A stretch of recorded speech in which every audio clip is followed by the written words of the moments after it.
Today recipe వచ్చేసి egg fry అనమాట. So ఇది మామూలుగా రెగ్యులర్గా చేసుకున్న ఎగ్ కర్రీలా కాకుండా కొంచెం డిఫరెంట్గా ట్రై చేసాం. సో ఏం లేదు, జస్ట్ ఎగ్ ఉంటాయి కదా, ఫస్ట్ బాయిల్ చేసుకుని వాటిని కట్ చేసుకుని యాడ్ చేసుకున్నాం అనమాట. సో ఫస్ట్ ఒక బిగ్ ఆనియన్ కట్ చేసుకున్నాము, అలాగే మిర్చి కట్ చేసుకున్నాము, కరివేపాకు కొంచెం తీసుకున్నాం అనమాట. సో ఫస్ట్ ఏవైతే ప్రిపేర్ చేసి పెట్టుకున్నామో, సో ఫస్ట్ 4 ఎగ్స్ అనేది బాయిల్ చేసుకుని రెడీగా పెట్టుకున్నాం అనమాట. సో ఇలా బాయిల్ చేసిన పక్కన పెట్టేసినాం. ఒక కళాయి తీసుకున్నప్పుడు స్టవ్ ఆన్ చేసుకున్నాము. సో నెక్స్ట్ స్టెప్ ఏముంటుంది, కళాయి పెట్టగానే యాడ్ చేయాల్సిన ఆయిల్. సో ఆయిల్ కూడా యాడ్ చేసుకోవాలి. సో ఆయిల్ యాడ్ చేద్దాం ఫస్ట్.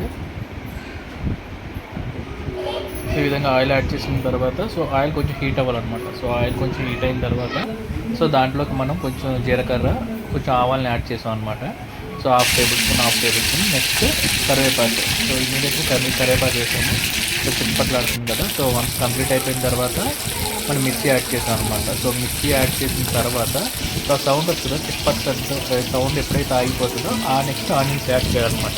సో అప్పటి వరకు మనము మిర్చిని కుక్ చేసుకోవాలి. నెక్స్ట్ మనం ఆనియన్స్ని యాడ్ చేసాం.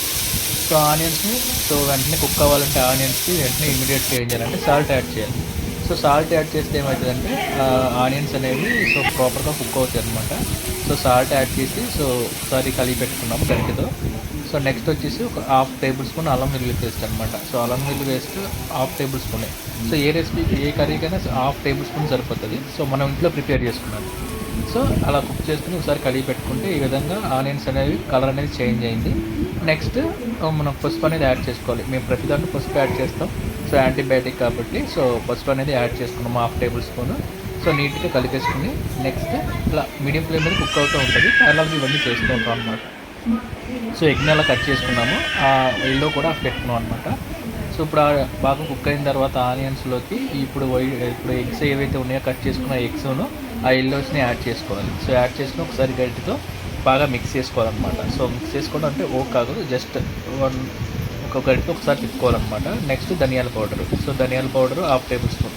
సో మా రెసిపీస్లో రెగ్యులర్గా ధనియాల పౌడరు, జీరా పౌడరు, అల్లం వెల్లుల్లి పేస్ట్ అనేవి హాఫ్ టేబుల్ స్పూన్ అది యూస్ చేసుకుంటాం. సో బయట ఏం తీసుకోం కదా, అందుకని. సో ఇప్పుడు అట్లా యాడ్ చేసుకొని మిక్స్ చేసుకోవాలన్నమాట. సో ప్రతిదాన్ని యాడ్ చేసుకోవడం, మిక్స్ చేసుకోవడం. సో ఫైనల్గా కారం. సో లాస్ట్ వచ్చేసి కారం అనమాట. సో ఫైనల్ స్టేజ్లో కారం యాడ్ చేసుకోవాలి. ఎందుకంటే ముందు నుంచి ఆ ముక్కలకు అన్నిటికి బాగా పట్టేయకుండా సో ఫైనల్ స్టేజ్లో ఉండాలని చెప్పి కారం అని చెప్పేసి. సో కారం అంత మంచిది కాదు కాబట్టి జస్ట్ ఫైనల్గా కోటింగ్ అనమాట. సో కారం కూడా యాడ్ చేసుకుని మిక్స్ చేసుకున్నాం ఇలా ఈ విధంగా. సో వన్స్ ఈ విధంగా మిక్స్ అయిపోయిన తర్వాత ప్రాపర్గా కుక్ అనేది కంప్లీట్ అయిపోయింది.